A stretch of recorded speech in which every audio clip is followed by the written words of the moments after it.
नमस्कार, 22 जिले 22 खबर में स्वागत है आप सभी का। आपके साथ मैं हूं सोनल दहिया। खबरों की शुरुआत करेंगे सिरसा से खबर के साथ, जहां कोरोना का कहर बढ़ता जा रहा है। 24 घंटे में 408 नए मामले सामने आए हैं। 2 मरीजों ने इलाज के दौरान दम तोड़ दिया। सिरसा में एक बार फिर आज कोरोना विस्फोट हुआ है। आज 408 नए मामले आए हैं। यह आंकड़ा 24 घंटों में आने वाला कोरोना काल से लेकर के अब तक का सबसे सर्वाधिक आंकड़ा है। यानी अब 408 कोरोना केसेस आने के बाद कुल संख्या 11,000 पार कर चुकी है। अब 11,158 कोरोना पेशेंट हो चुके हैं। जहां तक एक्टिव संख्या की बात करें तो 1564 तक एक्टिव संख्या पहुंच चुकी है। हालांकि मौत का आंकड़ा भी लगातार बढ़ता जा रहा है। पिछले 24 घंटों में 2 लोगों की कोरोना वजह से मौत हो गई। अब मौत का आंकड़ा भी 134 तक पहुंच चुका है। यानी लगातार एक तरफ मौत का आंकड़ा बढ़ता जा रहा है, दूसरी तरफ कोरोना के आंकड़े भी लगातार बढ़ रहे हैं। यह कहीं न कहीं लोगों की लापरवाही का नतीजा है। अब प्रशासन ने भी सख्ती दिखानी शुरू कर दी है। अब शाम 6 बजे के बाद बाजार खुले नहीं रहेंगे, इस प्रकार की व्यवस्था की है। केवल जरूरी जो आवश्यक वस्तु है उनकी दुकानें खुली रहेगी। हालांकि कर्फ्यू उसी तरह से रात को 10 बजे तक, सुबह 5 बजे तक रहेंगे। प्रशासन का दावा है कि कोरोना को हराने के लिए लगातार प्रयास जारी है, उसमें लोगों का सहयोग भी जरूरी है। सिरसा से सिंह जानी, इंडिया न्यूज हरियाणा। और वहीं चरखी दादरी में कोरोना का कहर जारी है। 24 घंटे में 64 नए मामले सामने आए हैं। पिछले 10 दिनों में 300 नए कोरोना पॉजिटिव केस मिले। भले ही चरखी दादरी जिला छोटा जिला हो, भले ही नया जिला हो, लेकिन इसके बावजूद कोरोना संक्रमण के मामले इस जिले में बदस्तूर बढ़ रहे हैं। अगर बहरहाल की बात करें, अभी तक एक्टिव केसेस की बात करें, कुल 438 एक्टिव केस हैं। जबकि आज की अगर बात करें, अकेले एक दिन में 64 मामले कोरोना पॉजिटिव के आए। वहीं दूसरी तरफ अगर बात करें अब तक कुल मामलों की, तो 2040 के करीब कुल कोरोना पॉजिटिव मामले आ चुके हैं।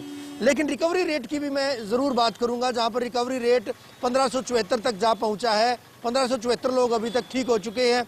और जिस तरह से अगर मैं डेथ्स की बात करूं, 28 लोग अकाल मौत का शिकार बन चुके हैं। अगर चरखी दादरी जिले की स्वास्थ्य सुविधाओं की बात की जाए तो खुद डॉक्टर सुदर्शन पवार, जो कि सिविल सर्जन चरखी दादरी के, उनका दावा है कि 11 वेंटिलेटर पूरे जिले में है, जहां पर मरीजों को भर्ती किया जा रहा है। और इसके अलावा अगर बात की जाए, दूसरी तमाम एहतियात बरतने की बात भी कही गई है।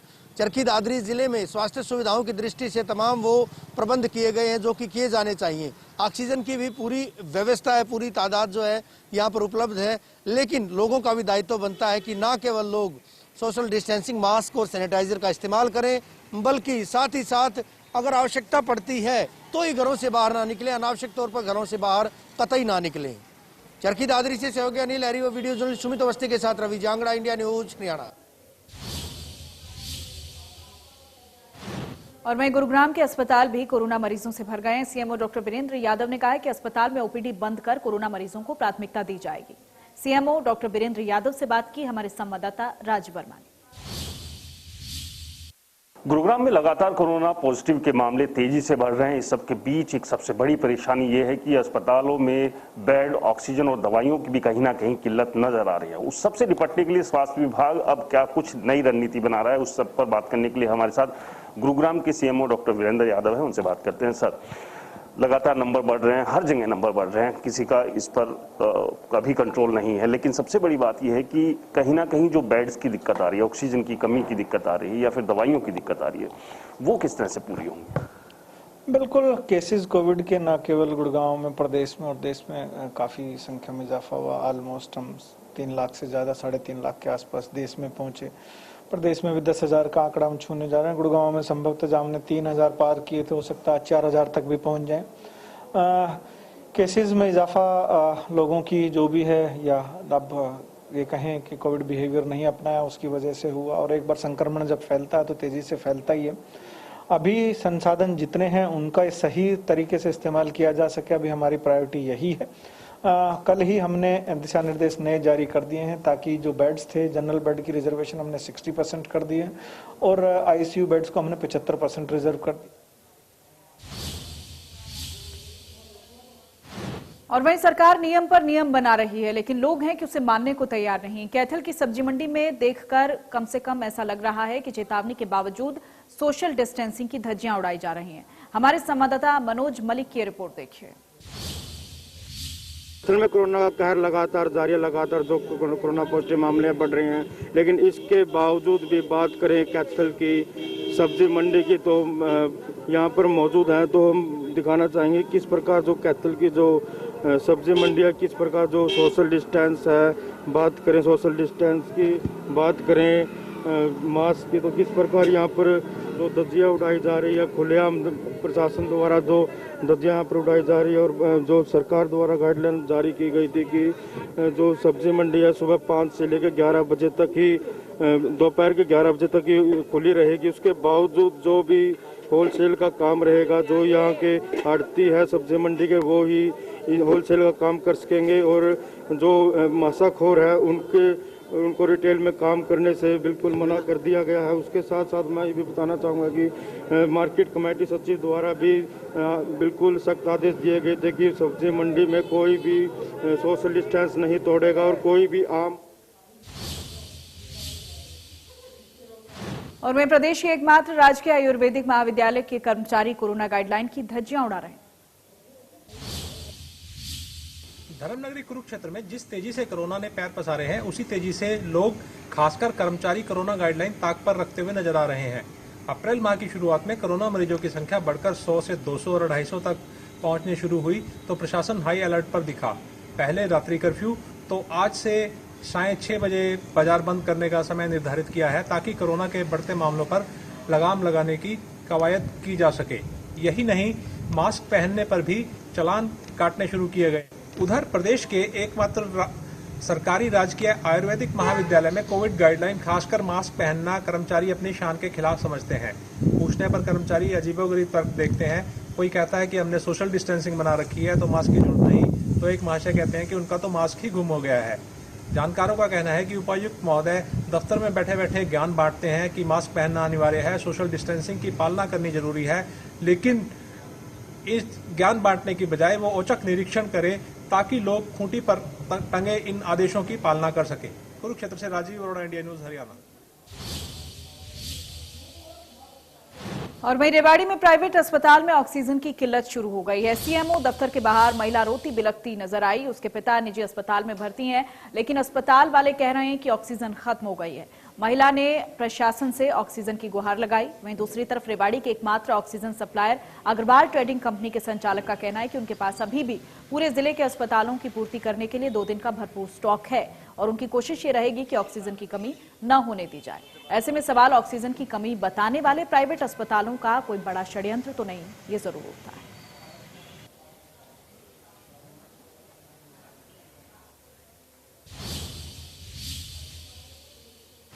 और वहीं ऑक्सीजन की सप्लाई में किसी तरह की रुकावट न आए, इसके लिए फरीदाबाद पुलिस ने कमर कस ली है।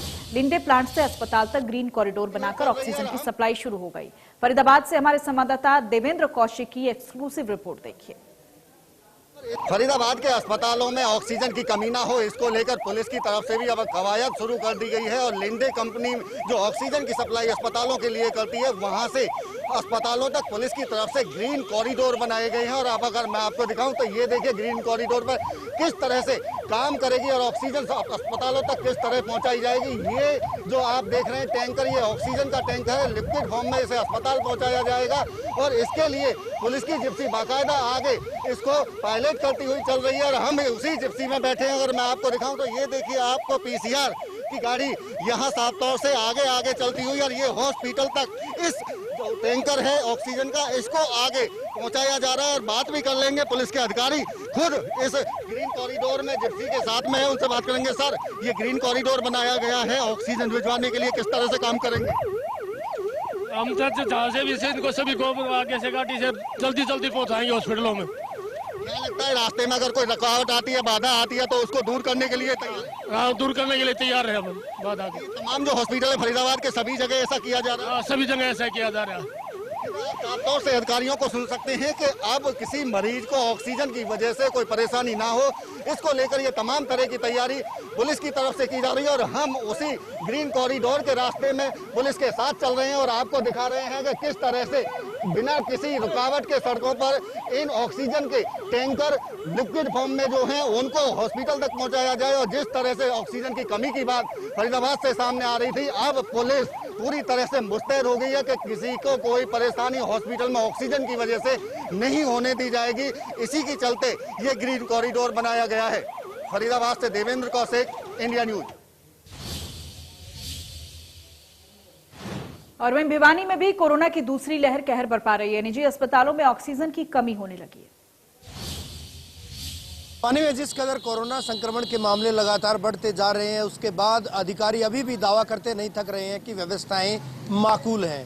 हालांकि ऑक्सीजन की पूरी मात्रा होने की बात भी विभाग के अधिकारियों के द्वारा कही जा रही है, लेकिन शहर के 2 बड़े अस्पताल जहां पर जिन निजी अस्पतालों में मरीजों को भर्ती करवाया जा रहा है, बात चाहे कदम अस्पताल की करें, कदम मल्टी स्पेशलिटी हॉस्पिटल की करें या फिर अंचल मल्टी स्पेशलिटी हॉस्पिटल की बात करें, वहां पर बड़ी तादाद में जो है जिस तरह से मरीज भर्ती हैं, लेकिन ऑक्सीजन की आपूर्ति वहां भी अब कम होती देखी जा रही है। हालांकि प्रशासन को इस बारे में अवगत भी करवाया गया है, लेकिन अभी तक प्रशासनिक अमला इस तरह की व्यवस्था नहीं करवा पाया है।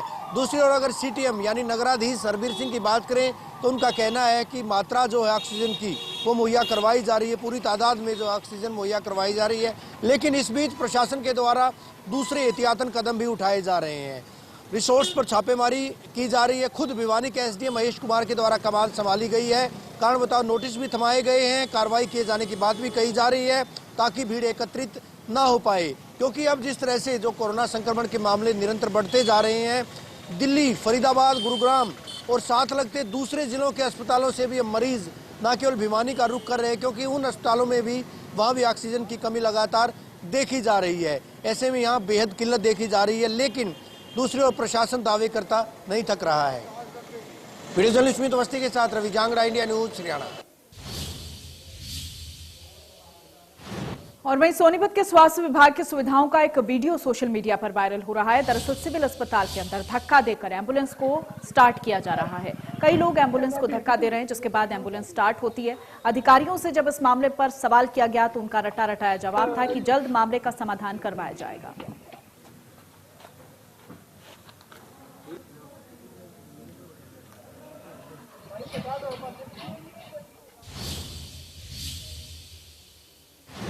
और फिलहाल वक्त एक छोटे से ब्रेक का, फौरन होंगे हाजिर।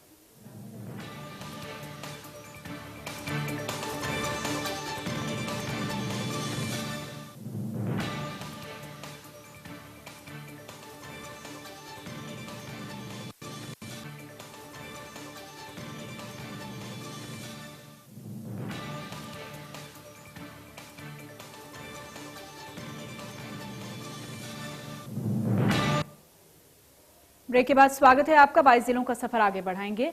यमुनानगर में एक चौंकाने वाला खुलासा हुआ है। सरकारी अधिकारियों की रेकी करने की खबर सामने आई है। दरअसल ये खुलासा व्हाट्सएप चैट से सामने आने के बाद व्हाट्सएप में बताया गया है कि खनन और आरटीए विभाग की गाड़ियां कब कहां पर होती हैं। बाकायदा इसके लिए कोड वर्ड का भी इस्तेमाल होता है। अवैध खनन ना हो और ना ही ओवरलोड वाहन चले, क्योंकि यदि ओवरलोड वाहन चलते हैं तो सड़क को तो नुकसान पहुंचाते हैं।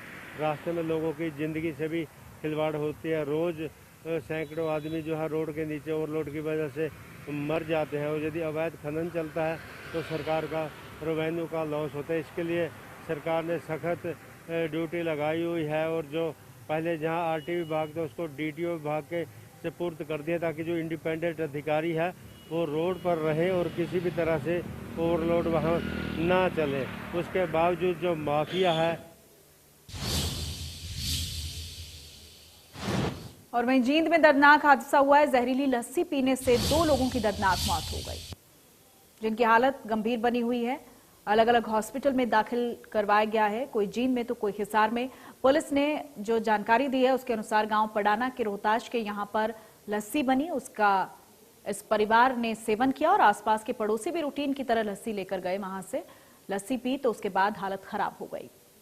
अस्पताल ले जाया गया। आशंका जताई जा रही है कि दही में छिपकली गिर गई, जिसकी वजह से लस्सी जहरीली हो गई।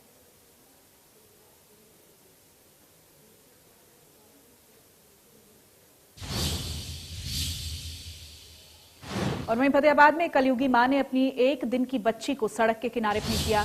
सूचना जब स्वास्थ्य विभाग की टीम को मिली तो बच्ची को सड़क से उठाकर नागरिक अस्पताल लेकर गए। नागरिक अस्पताल की नर्सरी में फिलहाल बच्ची का इलाज चल रहा है। डॉक्टर्स का कहना है कि बच्ची का शरीर काफी ठंडा हो चुका था और उसकी हालत फिलहाल सामान्य बनी हुई है। बच्ची को फतेहाबाद से हिसार रेफर किया गया है।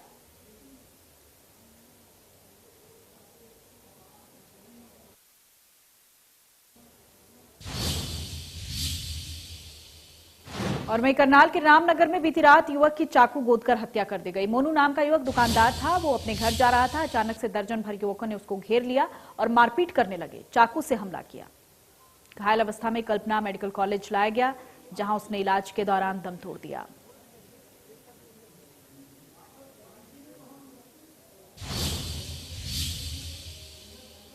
और इसी के साथ बुलेटिन में फिलहाल इतना ही। नमस्कार।